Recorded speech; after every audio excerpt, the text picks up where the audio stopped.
The family sent the ugly daughter to laugh at her, but she was the rancher's dream.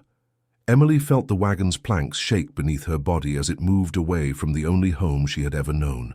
The laughter of her stepmother and stepsisters still echoed in her ears, mixed with the cruel words the farewell had brought. Holding tight to the worn-out suitcase that held everything she owned, she swallowed the lump in her throat and looked forward, not allowing the tears to fall. Her stepmother had planned everything with calculated cruelty. She had learned that the most prosperous rancher in the Rolling Meadows region was looking for someone to take care of the house, and she quickly arranged to offer Emily. But it wasn't kindness, it was pure humiliation. During dinner the previous night, the entire family had fun at her expense, betting on how long it would take for her to come back crying, defeated by her own inadequacy. "At least this way you're good for something," her stepmother had said, with that thin smile Emily had learned to fear. The rancher specifically asked for someone with no charms to be a distraction. "You are perfect for the job." Her younger stepsisters, Vanessa and Brittany, had laughed until they couldn't anymore, comparing Emily to a scarecrow that would at least have some use. Her father, weak as always, had just lowered his head to his plate, unable to defend the daughter he barely looked in the eye. The feeling of being invisible to him hurt more than all the insults put together. Now, sitting in that wagon driven by a quiet man her stepmother had hired, Emily watched the landscape change. The crops became more organized, the fences better kept.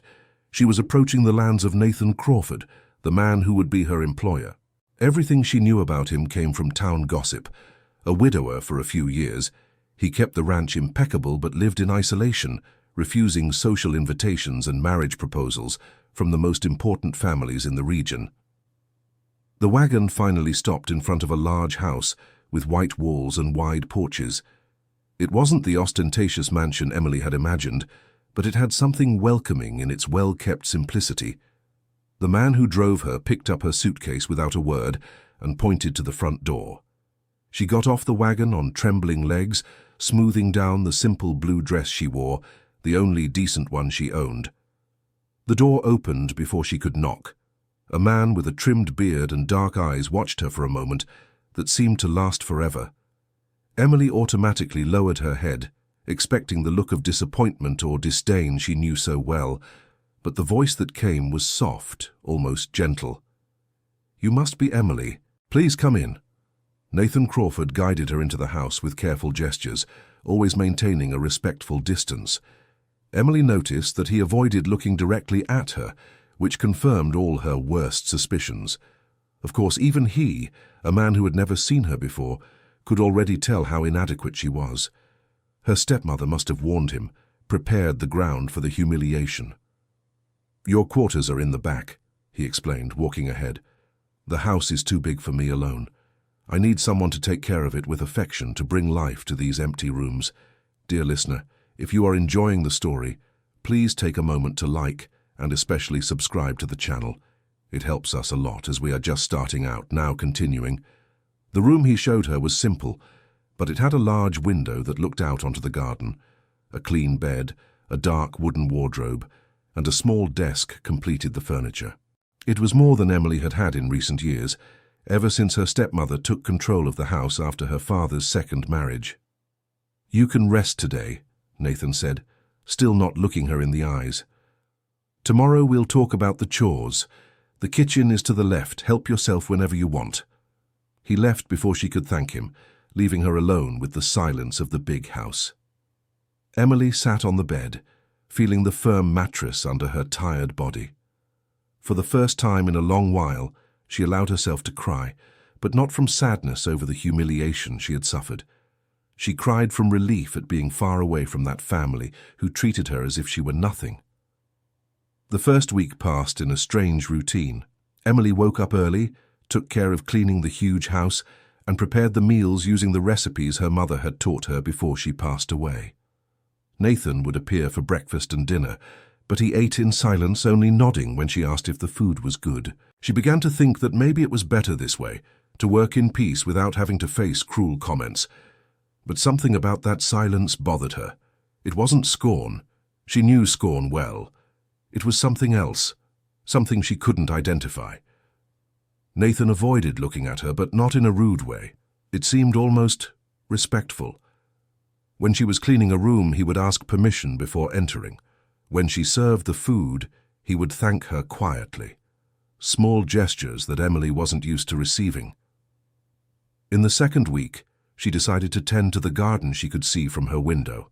It was abandoned, with weeds growing among flowers that were once beautiful. Emily remembered how her mother loved gardening, how they would spend entire afternoons tending to the plants together. Perhaps this was a way to feel closer to that distant memory. She was on her knees in the dirt, pulling out the weeds, when she felt someone watching. She turned and saw Nathan standing on the porch, looking in her direction. Quickly, Emily lowered her head, ashamed to be seen like that, dirty with soil, her messy hair tied in a sloppy bun. She instinctively covered her face with her dirty hands, as if that could hide who she was. "Don't do that." His voice came from closer than she expected. Emily raised her eyes and saw him just a few steps away. "Don't hide yourself." She didn't know what to say. The words stuck in her throat, along with the confusion that this unexpected kindness brought. Nathan seemed to notice her discomfort and took a step back. "My mother loved this garden too," he continued, looking at the neglected flowers. "After she was gone, I didn't have the heart to tend to it, but I'm glad you want to." Before Emily could respond, loud voices came from the entrance to the property.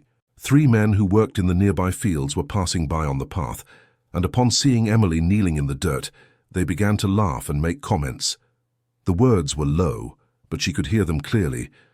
"The boss's ugly wife. Not even good for manual labor. The boss must pity her." Emily's face burned with humiliation. It was always like this wherever she went. She was about to get up and run inside when Nathan's voice cut through the air like a whip.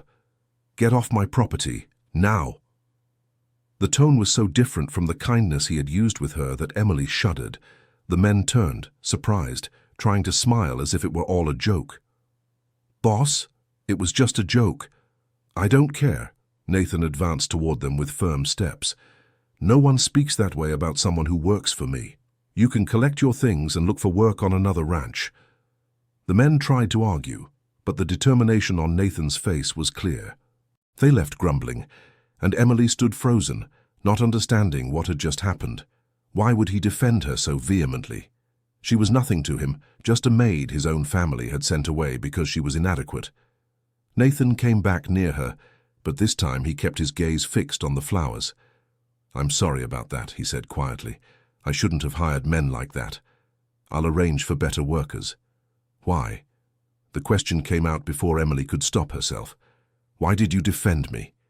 He stayed silent for a long moment, as if carefully choosing his words. "Because you don't deserve to be treated like that," he finally answered. "Nobody does."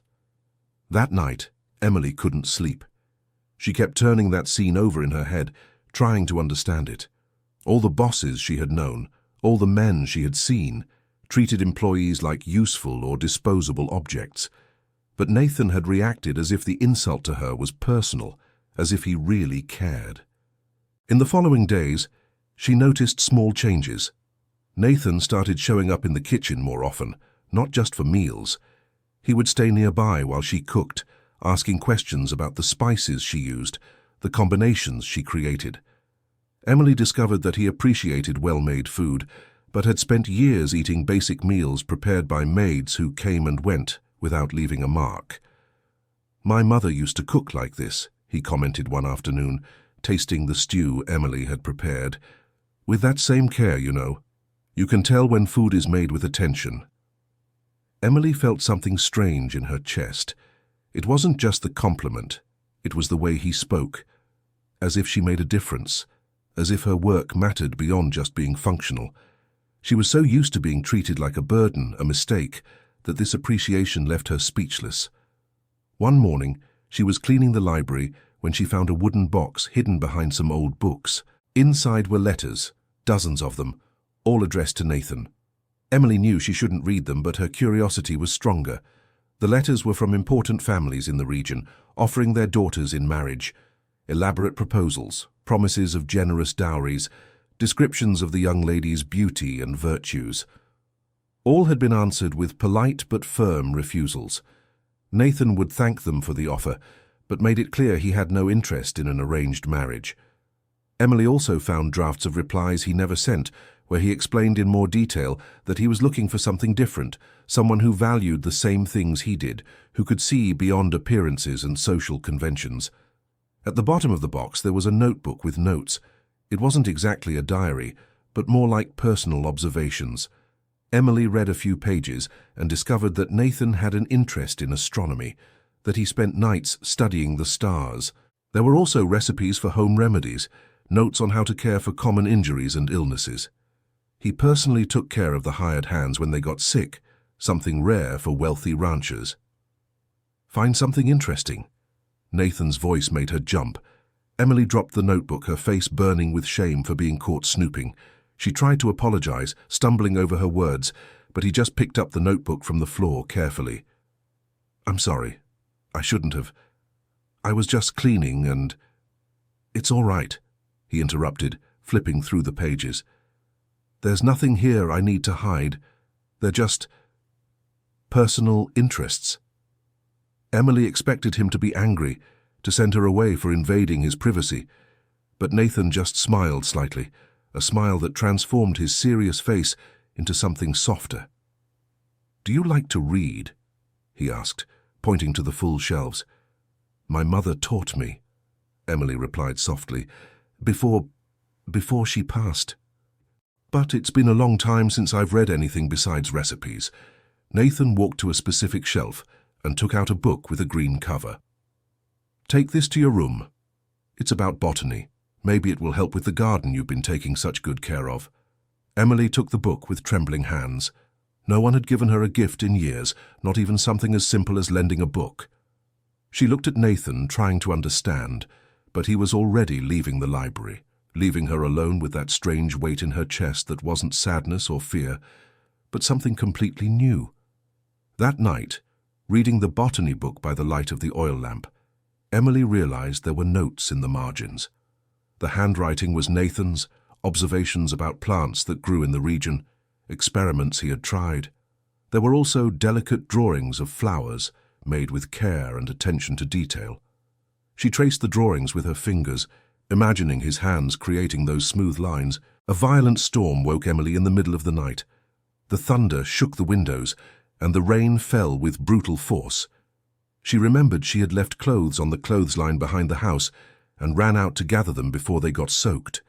The rain was so heavy she could barely see, and as she pulled the last sheet she slipped in the mud and fell hard, feeling a sharp pain in her ankle. She tried to get up, but the pain was too intense. She stayed there, in the rain, feeling completely stupid. Of course she would fall, of course she would get hurt just when she was trying to be useful. Tears mixed with the rain on her face, tears of pain and frustration with everything, with her entire life, that seemed to be a sequence of stumbles and falls. Suddenly she felt strong arms lifting her from the ground.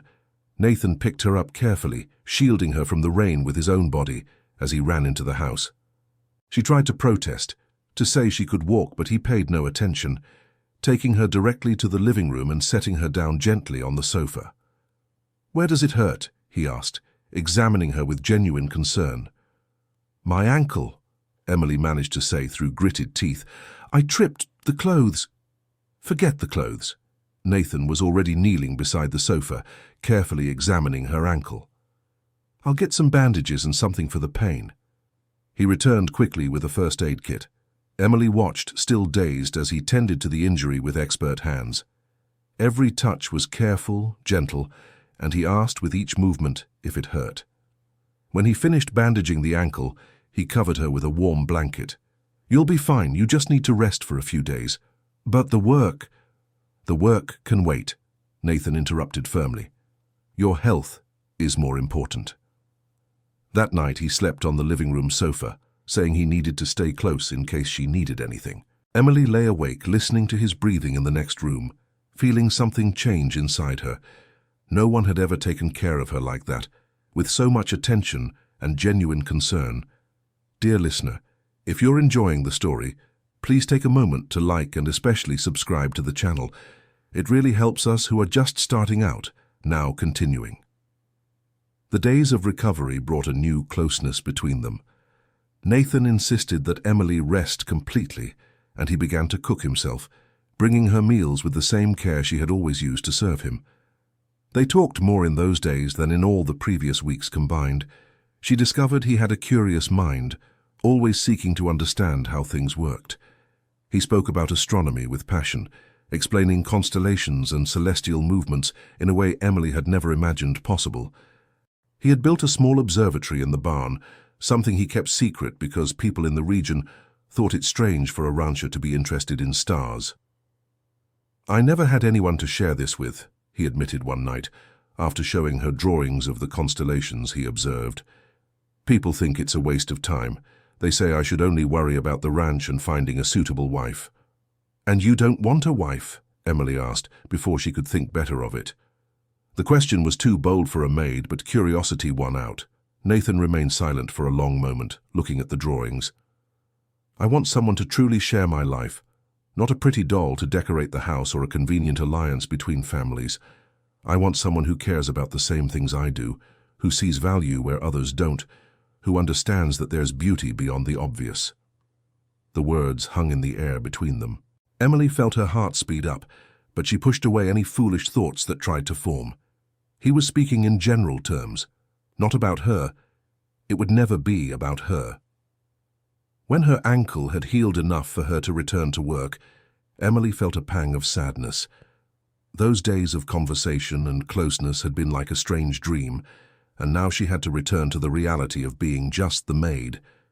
But Nathan didn't let things go completely back to how they were before. He kept showing up in the kitchen to talk while she cooked. He kept sharing his interests and asking about hers. It was during one of these conversations that the stepmother appeared. Emily was preparing lunch when she heard the familiar and detested voice coming from the living room. Her stomach tightened with fear and anger. What did that woman want here? "I came to see how my dear stepdaughter is settling in." The stepmother's voice was sugary, false to the extreme. "I'm almost a mother to her, you know. I worry." Emily left the kitchen and found the stepmother sitting elegantly in the living room, wearing her best dress. But she wasn't alone. Vanessa, the middle sister, was with her, adorned like a luxury gift. Emily understood immediately what was happening and felt nauseous. "I brought my Vanessa to see the ranch," the stepmother continued, smiling at Nathan. "She's always been so helpful, always wanted to help her sister. I thought she might stay for a few days, give Emily a hand with the work." Nathan maintained a polite but distant expression. Emily knew him well enough now to notice the tension in his shoulders, the way he kept his distance from the stepmother and Vanessa. "Emily is managing perfectly well on her own," he replied firmly. "There's no need for additional help." "Oh, but I'm sure two work better than one," the stepmother insisted, pushing Vanessa forward. "And Vanessa is so pretty, so accomplished. She would be such pleasant company." Vanessa smiled the way she always practiced in the mirror, tilting her head at a studied angle to look more attractive. Emily felt the old shame rise in her chest. This was it.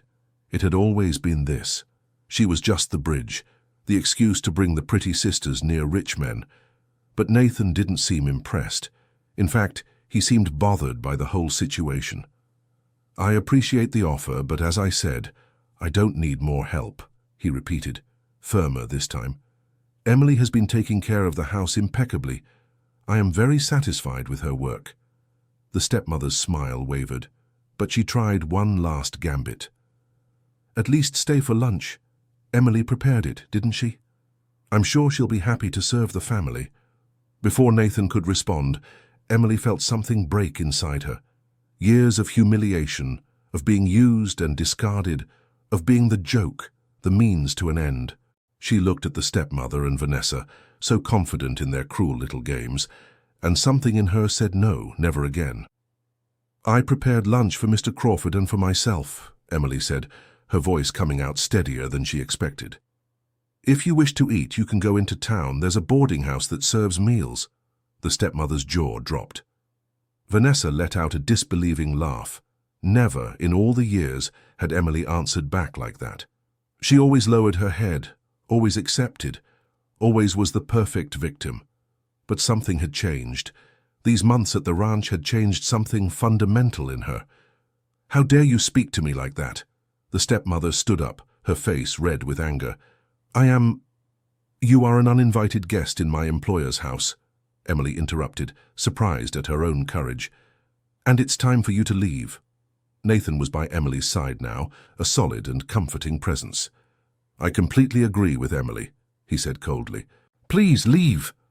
The stepmother tried to argue, but the determination on Nathan's face was clear. She left in a huff, dragging Vanessa with her, but not before throwing a poisonous look at Emily, a look that promised this wasn't over. When their carriage disappeared down the road, Emily felt her legs go weak. The adrenaline that had sustained her drained away at once, and she had to hold onto the wall to keep from falling. Nathan gently held her arm. "Are you all right?" I've never done that before," Emily admitted, her voice trembling. "I never answered back, never. You were very brave." "I was stupid." She shook her head. "Now she will. She will spread awful things about me. She'll—" "Let her try," Nathan said firmly. "Whatever she does, we will face it together." Together. The word echoed in Emily's mind. Together, as if they were a team, as if she mattered beyond just being an employee. She looked at Nathan, really looked, and saw something in his eyes that made her forget to breathe. That night, during a dinner that ended up being just for the two of them, Nathan broke the silence that had settled. "There's something I need to tell you," he began, toying with his fork on the plate, "about why I accepted you when your stepmother offered." Emily felt her stomach tighten. Here it comes. The truth, the explanation, that he was part of the humiliation in some way too. "A friend of mine, a lawyer in the city, warned me about the proposal," Nathan continued. "Said it was strange that the stepmother insisted on sending specifically you, making a point of saying that you were unsuitable for jobs that required good looks." Emily closed her eyes, feeling the familiar shame burn. "I got curious," he admitted. "What kind of family does that? What kind of person uses another as an instrument of humiliation? I accepted because I wanted to understand. I wanted to know what situation had brought you here." "So it was pity," Emily said, her voice coming out more bitter than she intended. "You accepted the poor wretch out of pity." "No," Nathan replied firmly. "I accepted because I recognized something in their cruelty. The way they use appearance as a weapon, as if it's the only thing that defines a person. I know that kind of shallowness well." There was something more there, Emily could feel it, an old pain in his eyes, a story he wasn't ready to tell. She waited, but he changed the subject, starting to talk about the improvements he planned for the ranch. The following months brought a new and strange routine. Nathan began including Emily in decisions about the ranch. He asked her opinion on planting, on management, on hiring new hands. At first, she thought it was just kindness, but she soon realized he truly valued her ideas. "You have a different way of looking at things," he explained one afternoon, while they were reviewing the harvest numbers. "You see things that I overlook. It's important to have different perspectives." Emily discovered she had a knack for management. She organized the ranch's records in a more efficient way, created a system to track expenses and income. Nathan embraced every suggestion, implementing changes that made the operation more profitable. The ranch hands, who at first treated her with disdain or ignored her, began to change their attitude. They saw that she worked hard, that she treated everyone fairly, that she genuinely cared about their working conditions. Emily suggested improvements to the living quarters, and Nathan carried them out without hesitation. She organized a basic healthcare system, using the knowledge of home remedies she had seen in Nathan's notebooks. Slowly, almost without noticing, she was becoming part of that place. She was no longer just the hired help. She was someone who mattered, whose ideas and work made a real difference. And with each passing day, her feelings for Nathan grew, even though she knew they were impossible, dangerous, bound to bring only more pain. It was on a March morning, when the sun was still low on the horizon, that everything changed again. Emily was in the garden, which now flourished under her care, when she heard voices coming from the road. She turned and saw a man approaching, staggering, his clothes torn and dirty, unshaven, looking like any ordinary drifter. But when he got closer, when she saw the locket hanging from his neck, Emily's heart stopped. She knew that locket. She saw it in the few good dreams she still had from childhood. It belonged to her father, her biological father, who had abandoned her years ago when he married her stepmother and decided it was easier to ignore the daughter from his first marriage. "Emily?" His voice was hoarse, uncertain. "My daughter, is that you?" She stood paralyzed, not knowing what to feel. Anger, pain, confusion, all mixed into a whirlwind impossible to process. The man in front of her seemed like a ghost, an apparition from a past she had tried to bury. "What do you want here?" The words came out harsher than she expected. Robert, her father, lowered his eyes in shame. "I'm just passing through the region, doing odd jobs where I can. I lost everything, Emily. The businesses went bankrupt. I was in debt. I had to run away. I lived from town to town working for food and shelter." Emily felt a strange mix of bitter satisfaction and sadness. Part of her wanted to laugh, to point out the irony of him having traded his daughter for a better life that ended in ruins. But another part, the part that was still that little girl waiting for her father to return, just ached. Nathan appeared on the porch, assessing the situation with watchful eyes. Emily saw when he understood who the man was. She saw the concern on his face. "Who is this man, Emily?" "My father," she replied, her voice empty of emotion. "My biological father." Robert looked at Nathan and then at the big house, seeming to finally realize where his daughter was. "You work here?" he asked, and there was something like relief in his voice. "At least you got a decent place." "She doesn't just work here." Nathan came down the porch steps with firm strides. "She manages a good part of the ranch. She is essential to everything that happens here." Robert seemed surprised, looking at Emily as if seeing her for the first time, or perhaps as if he finally had to really see her, no longer as the inconvenient daughter he could ignore. "Can we give him shelter for the night?" Nathan asked Emily, leaving the decision with her. "He is your father, but the choice is yours. Dear listener, if you are enjoying the story, please take a moment to like and especially subscribe to the channel. It really helps us who are just starting out. Now, continuing. Emily looked at her father, at that broken man who had once been her hero. Part of her wanted to send him away, to make him feel the pain of abandonment that she had felt, but another part, the part that had inherited her mother's kindness, couldn't. "He can stay in the back shed," she said finally. "There's an empty room there. But tomorrow he needs to work to pay for his stay." Robert nodded, grateful, and Nathan led him to the shed. Emily stood still in the garden, trembling with emotions she couldn't name. When Nathan returned, she was still there, staring into nothingness. "You didn't have to accept," he said softly. "I know," Emily replied, "but I also can't. I can't be like them. Cruel, indifferent. That doesn't make you weak. It makes you better." In the following days, Emily watched her father work. Nathan had given him tasks in the fields, heavy but honest work. Robert didn't complain. He worked in silence, and Emily noticed how he looked at her from time to time, as if he wanted to speak but didn't know what to say.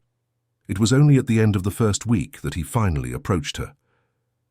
Emily was in the garden, as always, at dusk, and Robert came slowly, like someone afraid of scaring a frightened animal. Can I talk to you?" he asked. Emily didn't answer, but she didn't tell him to leave either. Robert sat on a nearby bench, keeping a respectful distance. "I was a coward," he began, his voice heavy with weight.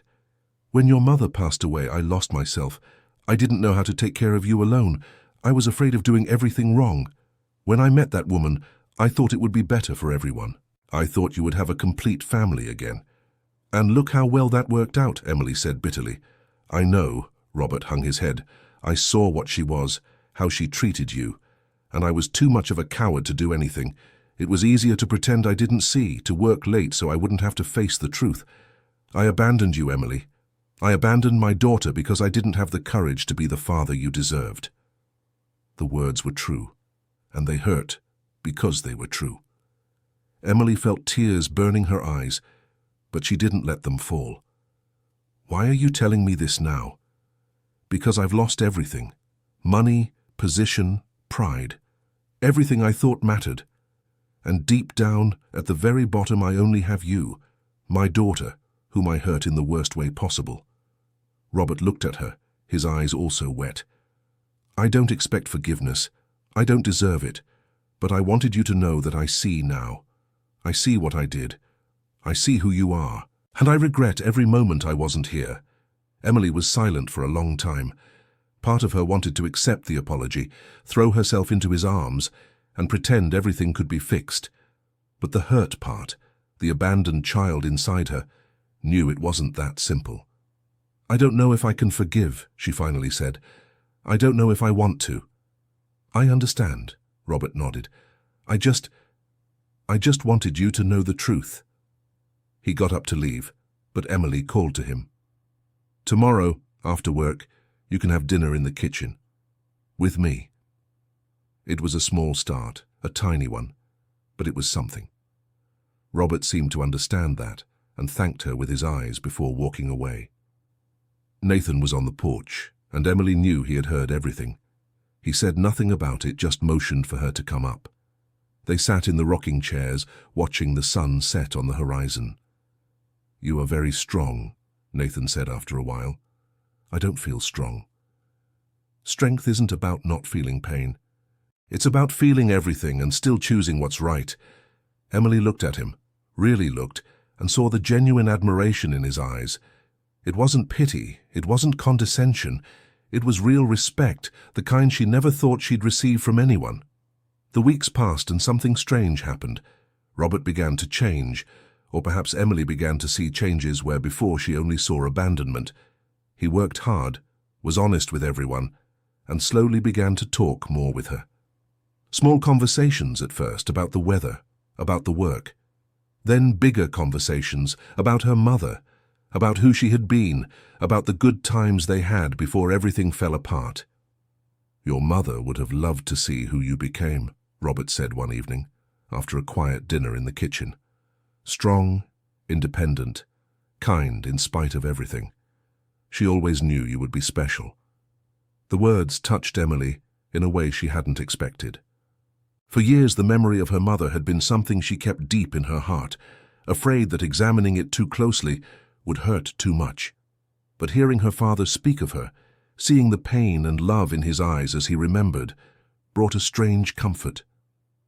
"I miss her," Emily admitted, perhaps for the first time out loud. "Every day." "Me too." Robert held his daughter's hand, hesitant, waiting for her to pull away. But Emily left her hand there, and it was another tiny step towards something like reconciliation. It was in May, when the first autumn rains began to arrive, that the stepmother reappeared.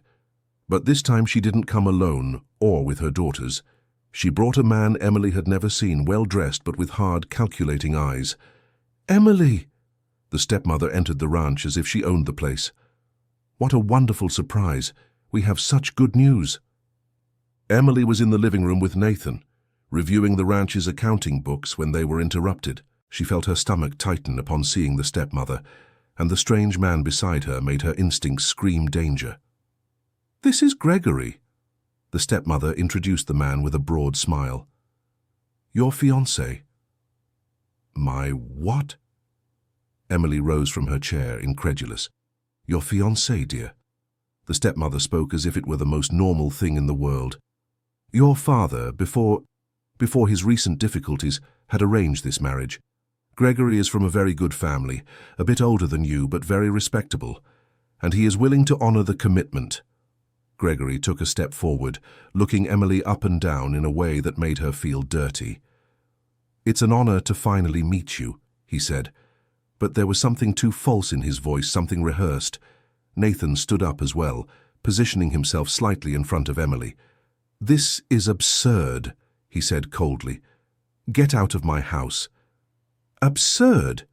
The stepmother laughed, but it was a humorless laugh. "It's a legal contract. Here are the papers." She threw a folder of documents onto the table. Nathan picked them up and began to read, and Emily saw his face grow more and more serious. "These papers are fake," Nathan declared finally, poorly forged at that. Gregory took a step back, and Emily understood everything. It was a setup, a desperate scheme by the stepmother to get some money. They probably expected Nathan to pay to make the problem go away, or for the community to pressure Emily to accept, to avoid a scandal. "How dare you?"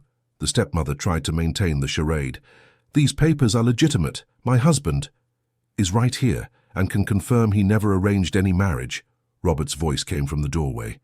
He had entered without anyone noticing, still dirty from his work in the fields. "And he is ready to testify to that wherever necessary." The stepmother paled upon seeing Robert. She clearly hadn't expected him to be there, to have found refuge with the daughter she had mistreated so much. You're alive?" she stammered. "Unfortunately for your plans, yes." Robert stepped further into the room. "And I know exactly what you're trying to do, but it won't work." Gregory was already backing toward the door, realizing the scheme had failed. The stepmother tried one last gambit, turning to Emily with suddenly tearful eyes. "How can you do this to me, after all I've done for you, raising you as if you were my own daughter?" Raising? Emily felt years of anger finally finding a voice.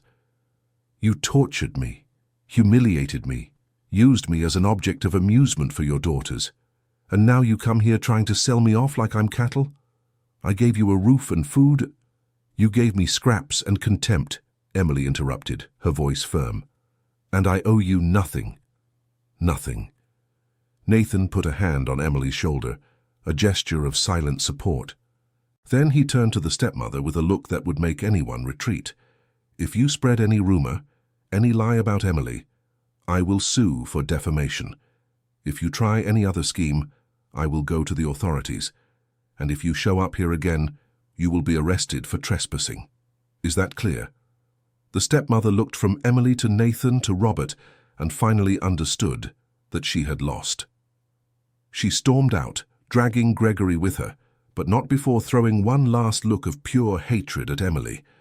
When the door closed behind them, Emily felt her legs go weak. Years of abuse, of humiliation, and finally she had faced the woman who had made her life a hell. She felt strangely empty, as if a part of her had left with that confrontation. "It's over," Nathan said softly. "She won't bother you anymore." "How can you be sure?" "Because now there are witnesses. There's evidence of her attempted schemes. She's smart enough to know when to back down." Robert approached, hesitant. "Emily, I'm sorry. For everything. For bringing that woman into our lives, for being too weak to protect you. But I swear I'll spend the rest of my life trying to make it up to you." Emily looked at her father, at that broken and remade man, and something in her finally gave way. It wasn't complete forgiveness, not yet, but it was something. It was a start. "Okay," she said, and saw his eyes fill with tears. "Okay." They hugged for the first time in years, and Emily finally let herself cry. She cried for the lost years, for the mother she would never see again, for the child she had been and the woman she had become in spite of it all. That night, the atmosphere at the ranch changed. It was as if a weight had been lifted, a dark cloud had dissipated. During dinner, which the three of them prepared together, there was genuine laughter. Robert told stories about Emily's mother, memories she thought she had lost. Nathan shared plans to expand the ranch in a sustainable way, asking for both of their opinions. After Robert retired to his quarters, Emily and Nathan stayed on the porch, as had become their custom. The night was clear, stars shining brightly. "Want to see the observatory?" Nathan asked suddenly. "I've never taken anyone there, but I think you'd appreciate it." Emily felt her heart speed up. It was an invitation into his most private, personal space. She nodded, unable to trust her voice. They walked to the barn in a comfortable silence. Nathan opened a hidden door that led to a steep staircase. At the top, Emily found a small but meticulously organized space. There was a telescope pointed at an opening in the roof, shelves with astronomy books, notebooks full of notes and drawings. "It's incredible," she whispered, afraid to break the magic of the place. Nathan positioned the telescope and invited her to look. Emily saw the stars as she had never seen them before, so close she felt she could touch them. He began to explain the constellations, the stories behind them, and his voice was pure passion. "Why did you never share this with anyone?" Emily asked, still looking through the telescope. "Because people don't understand," Nathan replied. "They think it's a waste of time, that it serves no practical purpose. But up here, looking at the stars, I can think clearly.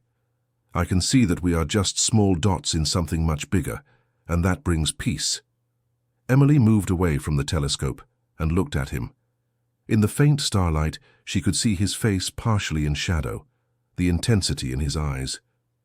"Thank you," she said, "for bringing me here, for showing me this." "Thank you for understanding," he replied, and there was something more in his voice, something that made Emily's heart skip a beat. They stayed there for hours, talking about stars and dreams, about fears and hopes. As Emily felt she was getting to know a side of Nathan that he hid from the world, and in doing so she was letting him see sides of her she didn't even know existed. The following months brought subtle but profound changes. Nathan began including Emily in all the important decisions for the ranch. It was no longer about consulting her out of politeness. He genuinely needed her perspective. Together, they implemented improvements in the employees' working conditions, created a basic healthcare system, and organized the business more efficiently. The ranch prospered, and with it, the reputation of them both. People in the region began to talk about the reclusive rancher who had finally found someone to share the burden of management. Some commented with suspicion, others with curiosity, but everyone noticed the change. Robert had become part of the ranch's daily routine. He worked hard, earned the respect of the other employees, and was slowly rebuilding his relationship with Emily. It would never be like it was in her childhood. That innocence was lost. But it was something new, an adult relationship based on mutual respect and genuine effort from both sides. It was on an August afternoon, when winter was beginning to give way to spring, that the town doctor came to the ranch. One of the employees had been injured during work and needed care. Emily prepared the guest room for the injured man, and the doctor, Dr. Harrison, handled the case efficiently. "You have a knack for this," he commented to Emily, seeing how she had prepared everything in advance. "For caring for the sick and injured." "I learned from Mr. Crawford," Emily replied. "He has notebooks full of remedies and treatments." Dr. Harrison smiled, a smile full of meaning that Emily didn't understand. "Yes, Nathan has always been like that. Since he was a boy, always taking care of others." "You've known him for a long time?" "Since he was born," the doctor said, putting away his instruments. "I was the one who treated him when his condition first started to show." Emily felt a chill. "Condition? What condition?" I don't know what you're talking about," she admitted. Dr. Harrison looked at her with surprise, then with understanding. "He didn't tell you," the doctor sighed. "Perhaps it's not my place, but perhaps you deserve to know. Nathan has had a rare visual condition since childhood. It's not blindness. It's something neurological. He sees faces in a distorted way." The world seemed to stop for Emily. Distorted faces. Nathan saw faces in a distorted way. What does that mean exactly?" "It means he doesn't see people's features as they truly are," Dr. Harrison explained carefully. "His brain processes facial information differently. It's rare, there's no cure, but he learned to live with it. He learned to recognize people by other means, voice, gait, mannerisms." Emily felt her legs grow weak. She had to sit down.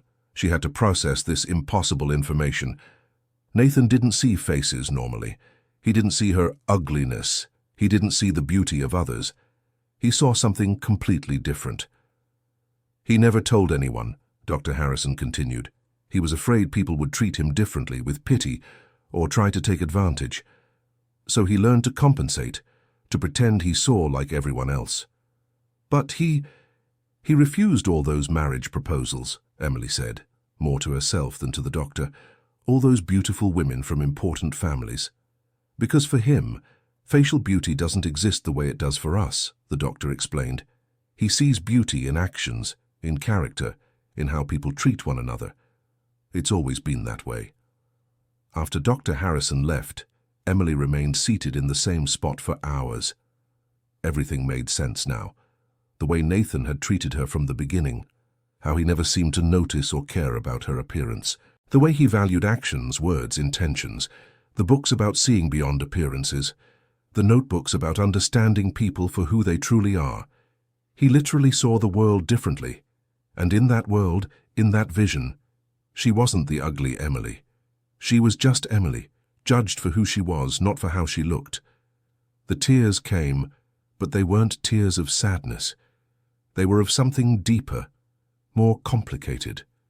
Relief mixed with a pang of pain, because part of her wanted him to find her beautiful in the normal way, the way everyone understood. But another part, the larger part, understood that what they had was more valuable than that. That night, during dinner, Emily couldn't stop looking at Nathan. He noticed that something had changed. She could see it in the way he watched her with concern. "Did something happen?" he finally asked. "Dr. Harrison told me," Emily said, deciding to be direct. "About your condition, about how you see." Nathan went still, his fork suspended in the air. Then slowly he placed it on his plate and looked at her, really looked, and Emily saw vulnerability in his eyes, even fear. "I was going to tell you," he said quietly, "but I didn't know how. I was afraid you'd think that your feelings were less valid because I don't see like others do." "My feelings?" Emily felt her heart speed up. Nathan stood up, walked until he was near her, but kept a respectful distance. "Do you think I don't notice?" he asked, his voice husky. "How I look at you, how I seek your company, how every day without you feels incomplete. I thought it was just that you were being kind." "Kindness was at the beginning," Nathan interrupted. "Then it turned into respect, admiration, and then it turned into something more, something I can no longer ignore or pretend doesn't exist." Emily stood up too, trembling. "But you don't see me, not really. You don't know what I look like." "I see you," Nathan said, carefully holding her hands. "I see your kindness when you tend to my mother's garden. I see your strength when you stand up to those who hurt you. I see your intelligence in the decisions you make. I see you, Emily, in a way that goes beyond any face." Tears were now streaming freely down Emily's face. "My condition doesn't stop me from seeing beauty," Nathan continued, wiping her tears with his thumbs. "It just taught me to see true beauty, the kind that doesn't fade with age or illness or any other reason. And you are the most beautiful person I have ever known." "Nathan, I don't expect you to feel the same," he said quickly. "I know I'm just your employer, that the situation is complicated, but I needed you to know. I needed you to understand that when I see you, when I watch you care for everything with such affection, when we talk in the observatory about stars and dreams, I see everything. I see you completely." Emily was speechless. Years of believing she was invisible, inadequate, unworthy of love. And here was a man saying he saw her, that he valued her, that she was beautiful in ways she never imagined mattered. I have feelings too," she admitted, her voice barely a whisper. "But I was so afraid they were just gratitude, or loneliness, or—" "And now?" Nathan asked, hope clear in his voice. "Now I know they are real," Emily replied, finally allowing herself to look into his eyes without fear. "They are mine. They are true. They are terrifying and perfect at the same time." They embraced, and Emily felt as if something inside her had finally clicked into the right place. It wasn't a fairy tale where the ugly girl becomes pretty. It was something better, deeper. It was about being seen, truly seen, and being loved for who she was. The following months were the happiest Emily had ever known. She and Nathan didn't announce anything officially, but the entire ranch knew something had changed between them. The way they looked at each other, how they worked side by side in perfect sync, how they smiled when they thought no one was watching. Robert watched it all with a discreet smile. One evening he approached Emily while she was working in the garden. "Your mother would be so proud," he said, kneeling beside her to help with the flowers. "Do you really think so?" I'm sure of it, Robert said, pulling out some weeds. She always said you had a special heart, that you would find someone who saw that. And look, she was right. I miss her, Emily admitted. I wish she were here to see this. She is watching, Robert spoke with conviction. From somewhere she's watching and smiling.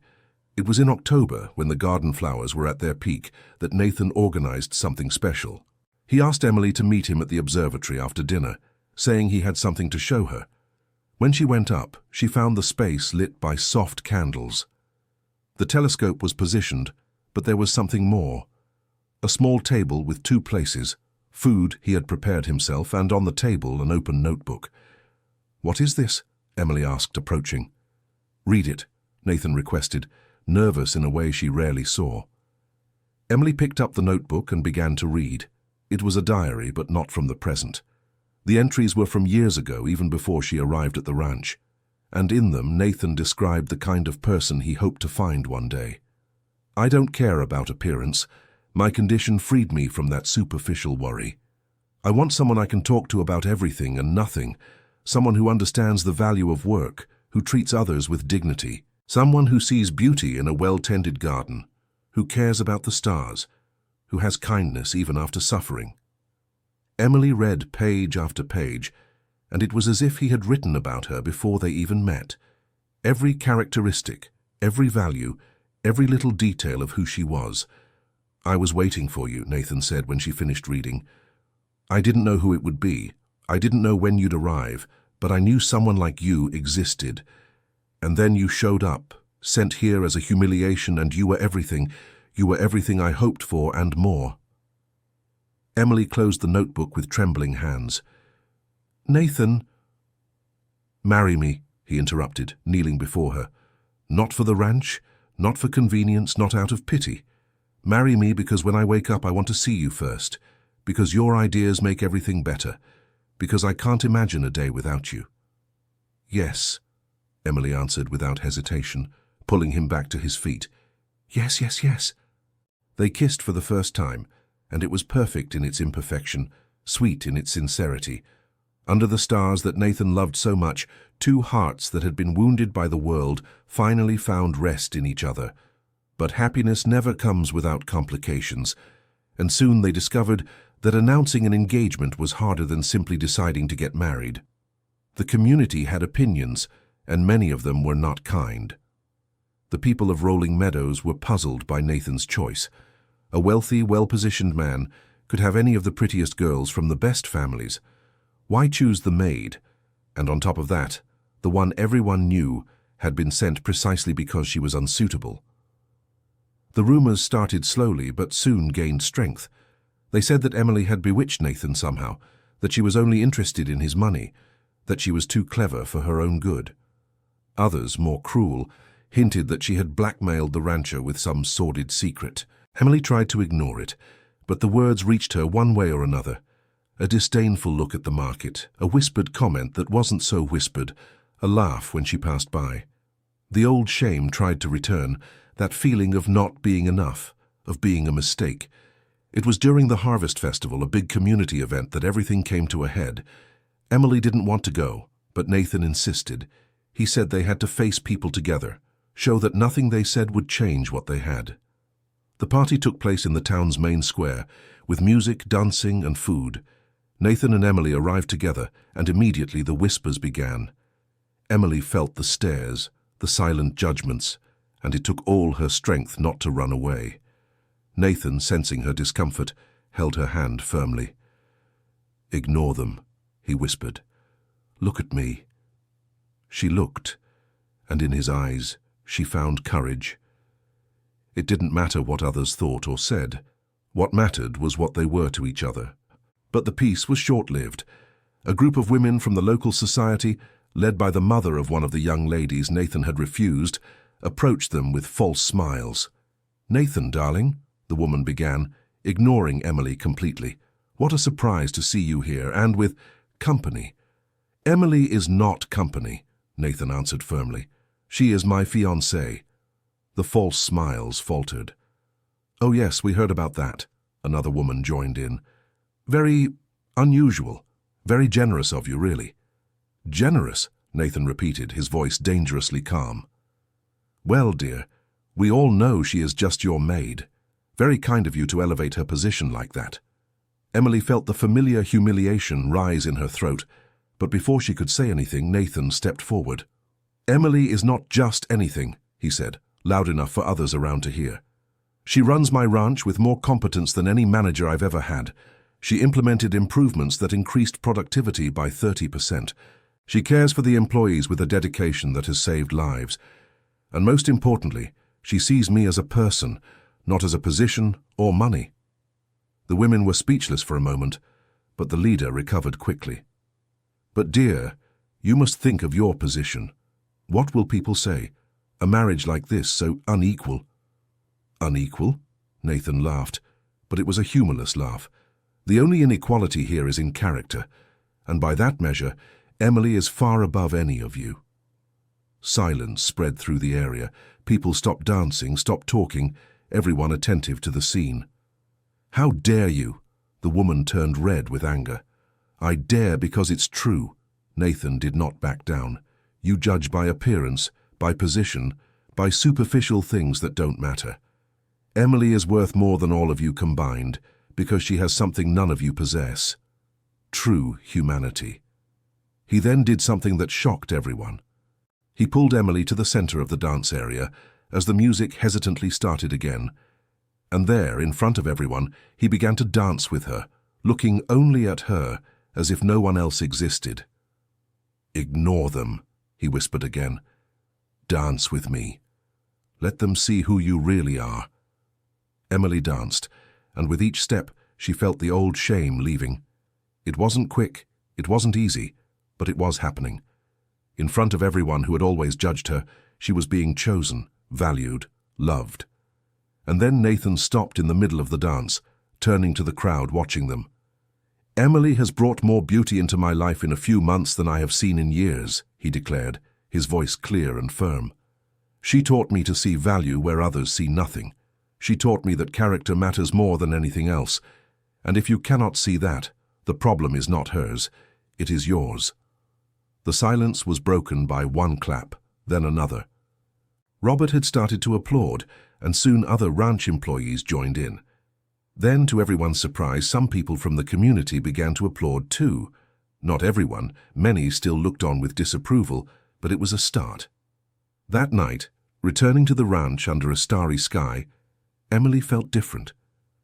It wasn't that the opinion of others ceased to matter completely, but it mattered less. What she had with Nathan was real.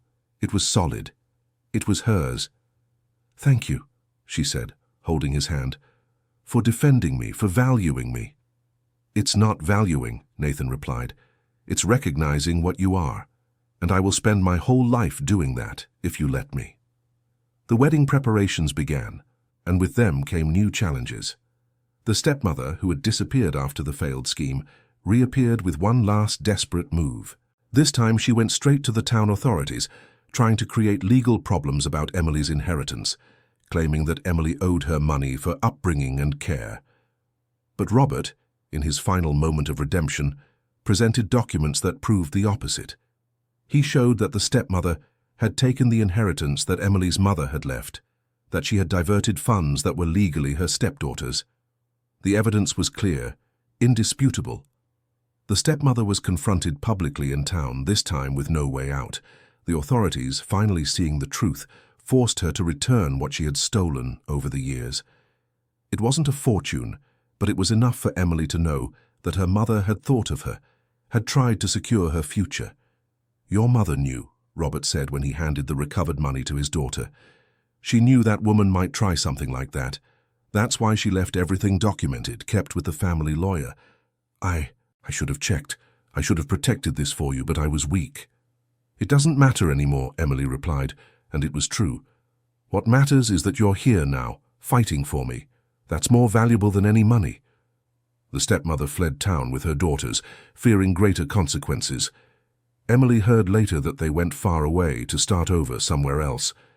Part of her felt sorry for that bitter woman, but it was a distant pity, without pain. The wedding was set for December, When summer began to transform the ranch into a sea of vibrant green, Emily insisted it be simple, without any show, just the people who truly mattered. Nathan agreed completely. He had never liked large, pretentious events. The ranch hands were the guests of honor. Each of them had witnessed Emily's transformation, from a humiliated maid to a respected partner. Each had benefited from her changes, from the improvements she had implemented with Nathan. They loved her not out of obligation, but out of genuine respect. Emily's dress wasn't the most expensive or elaborate, but it had meaning. It was made from fabric she had chosen herself, simple but elegant, in a shade of blue that reminded her of the dress she wore when she first arrived at the ranch. It was a way to honor that journey, that transformation. Robert would walk her down the aisle.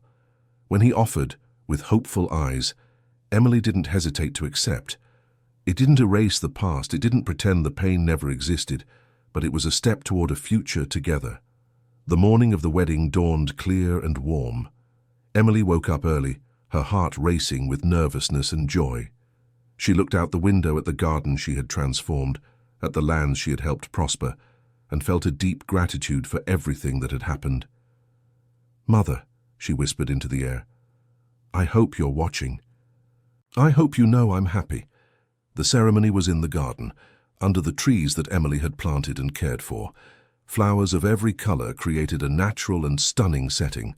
There were no elaborate decorations, just the beauty that nature provided. When Robert led her down the path to where Nathan was waiting, Emily felt tears in her eyes. Nathan looked handsome in his simple suit, and the way he looked at her, even if he couldn't see like others, was full of pure love.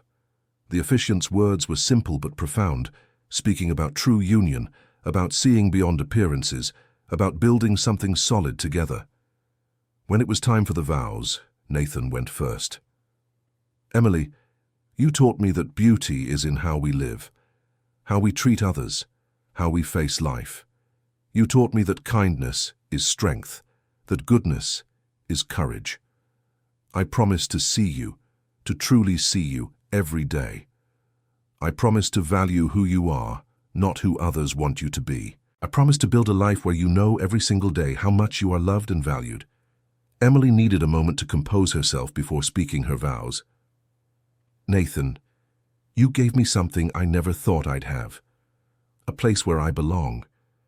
You saw me when I felt invisible. You valued me when I thought I was worthless. You taught me that I deserve love. I deserve respect. I deserve to be happy. I promise to take care of this love we've built. I promise to work by your side. I promise to show you every day how much you mean to me." When they kissed, sealing their commitment, the applause came warm and genuine. There were no more judgments, no more cruel whispers. There was only the celebration of something rare and beautiful, true love born from mutual respect and admiration. The party that followed was joyful and relaxed. Robert gave an emotional speech, publicly asking for forgiveness for the years he had lost, thanking Nathan for seeing in his daughter what he should have always seen. There wasn't a dry eye when he finished. The employees paid their own tributes, telling stories of how Emily had changed the ranch, how her ideas and kindness had turned the place into more than just a job, into a community. They spoke of Nathan, too, of his fairness, of his vision beyond the conventional. When night fell and the party continued, Nathan took Emily by the hand and led her away from the crowd. They walked to the observatory, their special place. "Happy?" he asked, hugging her from behind, as they looked at the stars through the opening in the roof. "More than I thought possible," Emily replied, turning to hug him face to face. "Sometimes it still feels like a dream." "It's real," Nathan kissed her forehead. "All of this is real, and it's ours." The months following the marriage brought a new routine. Emily officially took on the co-management of the ranch, and together they implemented projects that benefited the entire rural community around them. They created an education program for the employees' children, something revolutionary for the time. They organized a basic healthcare system that served not only the ranch workers but neighboring families as well. The ranch prospered in ways that went beyond finances. It became a model for how to treat employees with dignity, for how to be successful without exploitation. Other ranches began to copy some practices, and slowly the entire region began to change. Emily's reputation also changed. Those who had judged her at first were confronted with evidence impossible to ignore. She was competent, fair, visionary. What began as cruel whispers turned into respect, sometimes reluctant, but respect nonetheless. Robert continued working on the ranch, but his relationship with Emily evolved beyond employer and employee. They truly became father and daughter again, not in the old naive way, but in a mature way, built on forgiveness and mutual effort. He became a dedicated grandfather when, years later, Emily and Nathan had their children. One day, years after the marriage, a young woman appeared at the ranch. She was poorly dressed, dirty, with frightened eyes. Emily recognized her immediately, despite the changes that time and hardship had brought. It was Brittany, her younger sister. "Emily," Brittany said, her voice breaking, I didn't know where else to go." Emily's first reaction was anger. She remembered the laughter, the humiliations, the years of cruelty that Brittany had happily participated in. But then she looked at the young woman in front of her, broken and desperate, and saw someone who had also been a victim, shaped by a cruel mother to be something she perhaps never wanted to be. "Come in," Emily said, opening the door. "Let's talk." Brittany told her story through tears. After fleeing town, their stepmother had taken them from place to place, always trying to arrange advantageous marriages for her daughters. Vanessa had managed to marry a merchant, but Brittany had rebelled, refusing to be sold off. The stepmother had thrown her out with nothing, and she had spent months trying to survive on her own. "I don't expect forgiveness," Brittany said. "I know I was horrible to you. I was cruel. I was mean. But there was no one else. You are the only family I have left." Emily looked at that young woman who had hurt her so much and saw an opportunity. Not for revenge, which would have been easy, but to break the cycle. To show that kindness could overcome cruelty, that compassion was stronger than resentment. "You can stay," Emily decided, "but you will work, you will learn, and you need to understand that things here are different. We treat everyone with respect, regardless of their position or appearance." Brittany nodded, grateful beyond words. In the following months, Emily watched her sister's transformation. Honest work for the first time in her life changed Brittany. She learned the value of character over appearance. She learned that beauty without kindness meant nothing. One day, Brittany sought out Emily in the garden. "I need to truly ask for your forgiveness," she began, "not because I want something, but because you deserve to hear it. I was horrible to you. I was cruel for no reason. I thought being beautiful gave me the right to treat others poorly. I was wrong, so wrong." "And now?" Emily asked. "What changed?" "I saw where that mindset leads," Brittany replied. "My mother, my sister, always thinking appearance was everything. Both miserable, both alone, because they never cultivated anything beyond superficiality. And then I saw you, whom they so despised, happy, fulfilled, loved. I saw that we were wrong about everything." Emily hugged her sister, not erasing the past but offering a different future. It was a moment of healing, not just for Brittany but for her too, proving she could be better than those who hurt her, that she could choose compassion over revenge. The years passed, and the ranch continued to prosper. Emily and Nathan Crawford built a life full of purpose and love. Their children grew up learning the values their parents lived by: justice, kindness, seeing beyond appearances. Robert grew old on the ranch, surrounded by the love of his daughter and grandchildren, finally having the family he had destroyed with his weak choices so long ago. He spent his last years in peace, knowing that, in spite of everything, he had managed to have something good in the end. Brittany eventually found her own path, a simple but good man who loved her for who she had become, not for her appearance. She and Emily were never as close as they could have been without the past between them, but they built a relationship based on mutual respect and acceptance.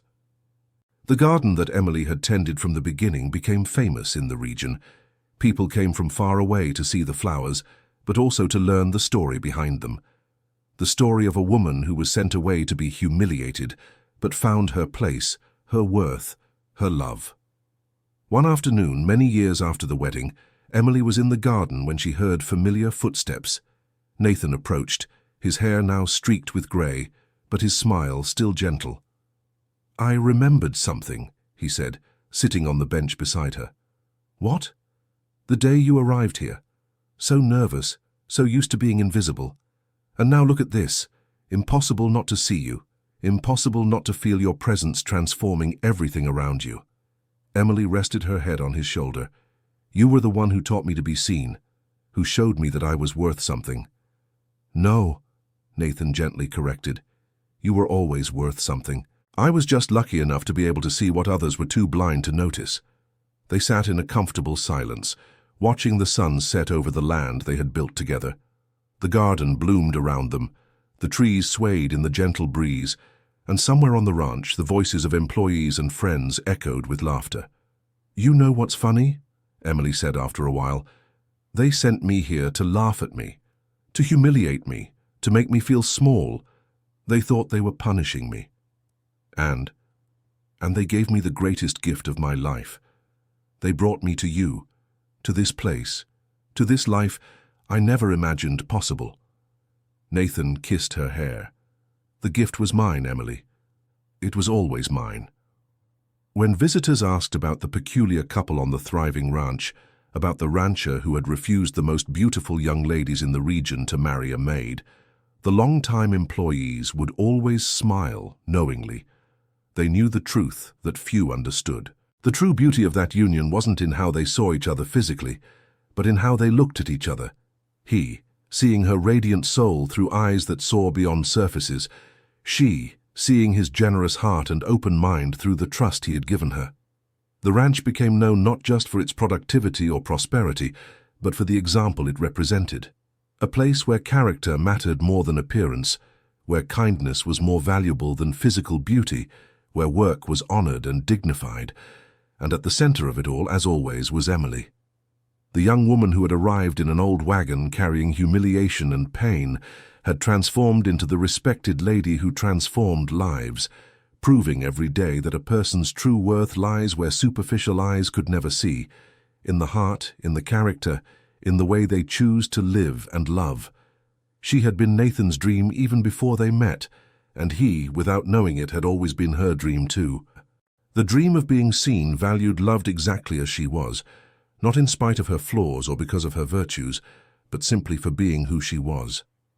And in that garden she had transformed from neglect into beauty. Under the sky he so loved to watch, they built something rare and precious. A life based on true respect, genuine admiration, and love that saw beyond any appearance. End of story. And you, dear listener, what did you think of Emily's journey? Did she make the right choices by forgiving? Would you have the courage to start over like she did? Share your honest opinion in the comments. We love reading every message. And don't forget to leave your like and subscribe to the channel so you don't miss other touching stories that will warm your heart. Your companionship means everything.